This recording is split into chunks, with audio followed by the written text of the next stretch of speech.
সুন্দর বাণী আছে, লেখা থাকে, দেখছি ভোরের পাখি যদি তোমার আগেই জেগে যায় তাহলে তুমি ব্যর্থ।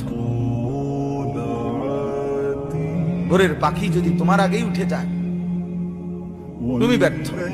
তোমার আগে উঠবে কেন? তুমি মানুষ, আশরাফুল মাখলুকাত, আল্লাহর সর্বশ্রেষ্ঠ সৃষ্টি, তুমি তো আগে উঠবার কথা।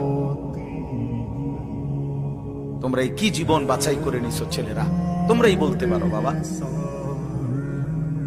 তোমার জন্য আমি আটকাবো না, আমার জন্য তুমি আটকাইবা না। কেউ কারোর জন্য আটকাবে না ছেলেরা, মনে রাখো। একদিন তোমার বাপের মতো করে কবরে চলে যাবে। এই যাই দৌড়ঝাঁপ করছে বেচারা কামাই করার, একদিন দেখবা তোমার রাইখা সে চলে গেছে। একদিন তুমিও চলে যাইবা। এই বন্ধু বান্ধব আড্ডা এগুলো সব থেকে দুনিয়ার জায়গায় থাকবে। তুমি মরবা যেদিন, আমি মরবো যেদিন।